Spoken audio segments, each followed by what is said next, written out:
So how do we do a proof of correctness for our radix sort? So first off, radix sort, I'm going to abbreviate that. I'm just going to call this RS of A and D, just because RS is a little bit shorter to write than radix sort. So first off, if I want to do a proof of correctness here, I notice that this D is something that is an integer and it's changing, right?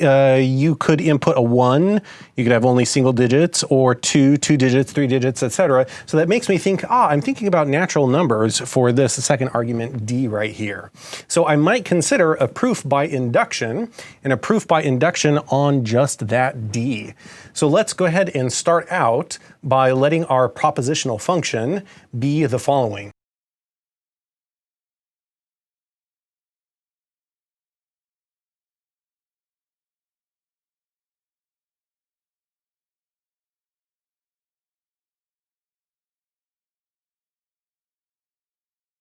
I'm going to let my propositional function be radix sort returns a sorted array. And what I want to show is that this propositional statement here is true for all D. So what we want to show is this. For all D, natural numbers, P of D is true. Radix sort really does return a sorted array, and that will be a proof that this algorithm is correct. So we see immediately that, we can use a proof by induction on this.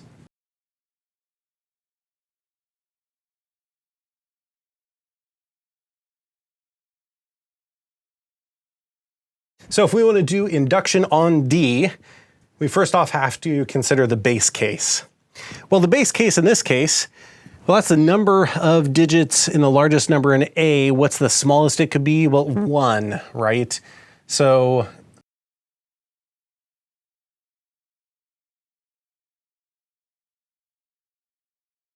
if D equals 1, that means our array, the largest number in our array, only has one single digit in it.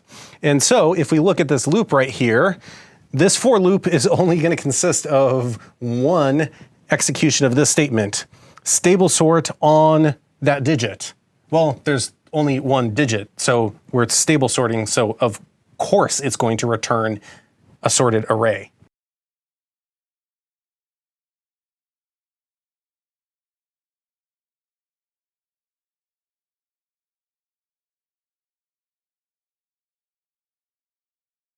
So this array only consists of single-digit numbers. We stable sort those single-digit numbers. So of course, at the end, we're going to get a sorted array. So we know that that is true. Base case, easy. Now comes the induction step.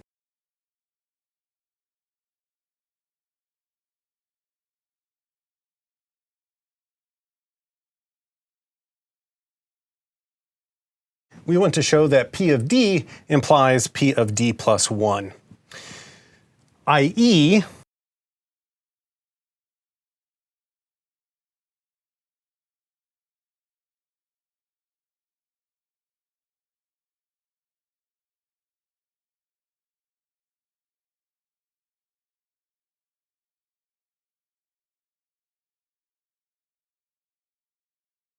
what we want to show is that if radix sort on anything using D returned a sorted array, then radix sort on any array, D plus 1, will also return a sorted array.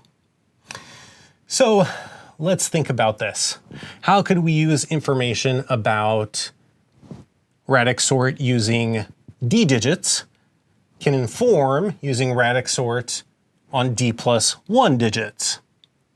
Well, in whatever array that we're talking about, and that's why I'm using a dot right here because it's working for an arbitrary array, let's consider any two numbers in whatever array that we've put in here.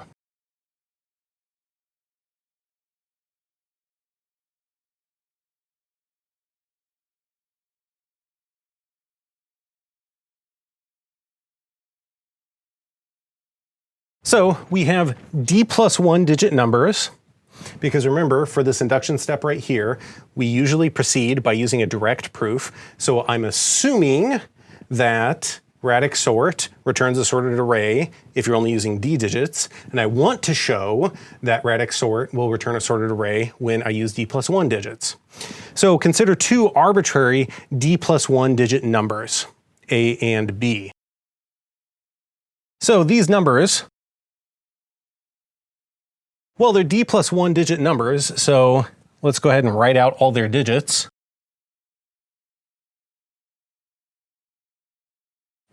So here are all the digits of A.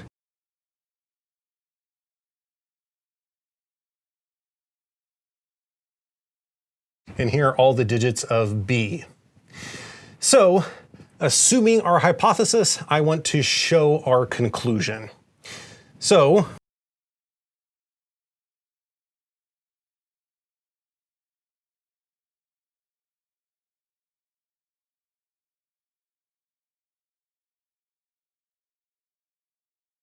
let's see here.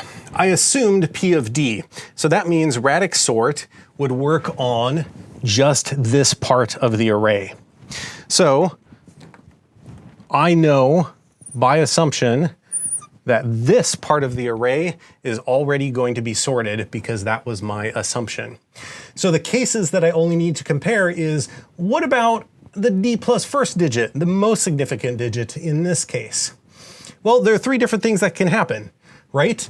Either this digit is bigger than that one, this digit is smaller than that one, or the two digits are equal. So those are the three cases that we have to consider. So case number one,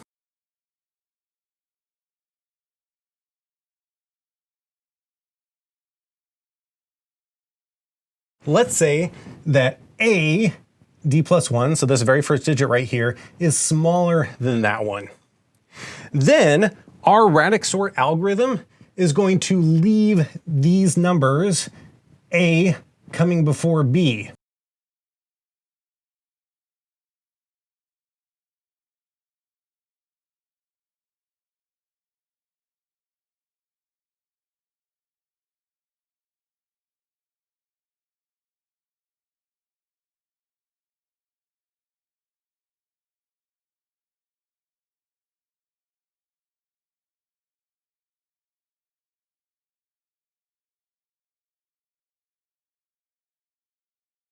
So this radix sort, if the very first digit of A is smaller than the very first digit of B, then this radix sort, in its final iteration of this loop, will put A before B, since A is less than B regardless of the lower order digits.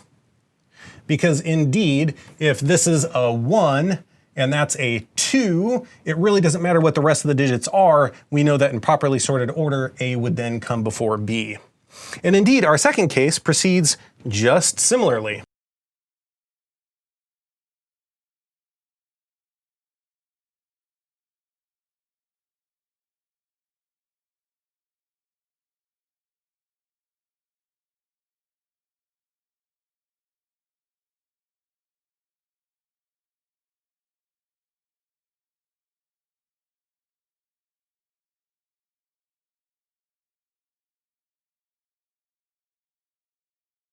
On the very final iteration of our radix sort loop right here, since we're going from least to most significant, if it turns out that the most significant digit of B is smaller than the most significant digit of A, then radix sort will put B before A, which is the proper sorted order, right? If this right here is a 1 and that is a 2, it doesn't matter. The lower order digits, B should come before A. And so we know in this particular case, radix sort in its very last loop of that for loop is going to be putting A and B in their proper order. So the most interesting case is when the two digits are actually the same.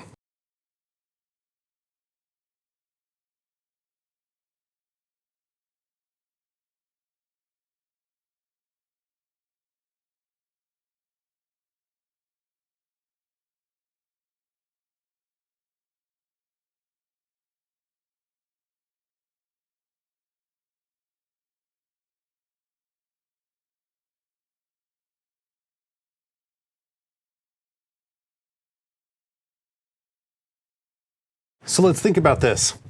If those most significant digits are actually the same, then in the final loop of this, on that most significant digit, since we're using a stable sort, it will leave A and B where they were. It won't change their order because we're using a stable sort. And then the order of A and B only depends on these lower order digits.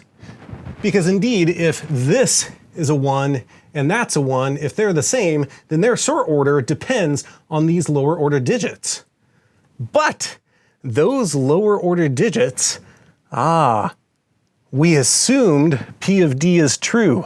Radix sort works on these lower order digits. That's what we assumed.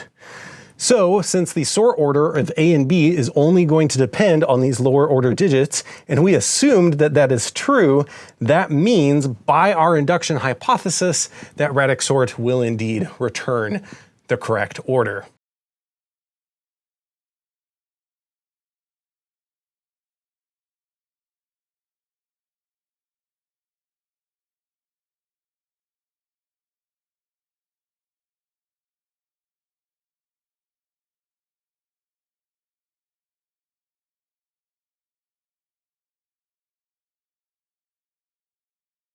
So here you can see that I use my induction hypothesis. Right here.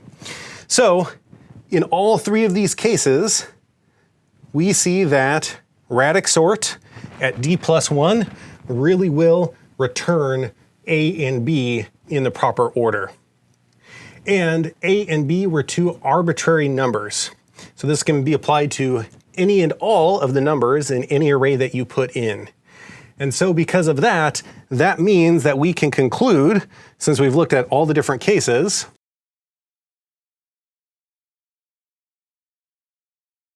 P of D plus 1 is true. And that was a nice long proof. But assuming P of D, we are able to show that P of D plus 1 is true. And so we can therefore conclude that our statement, radix sort returns a sorted array, is indeed true for every D and any arbitrary array A that you stick in. This is a real-world example of how you would use induction to show correctness of an algorithm here. We are using the same structure of a proof by induction, base case, induction step, etc. But notice here, instead of the previous examples where it has to do with a lot of math and algebra and stuff like that, the actual contents of the proof really rely on how you've defined your particular algorithm. But in any case, this is a good example to show you how these different mathematical tools and these different mathematical proof techniques can actually help you in real-world examples like this one, showing that this algorithm really does actually do what it says it does.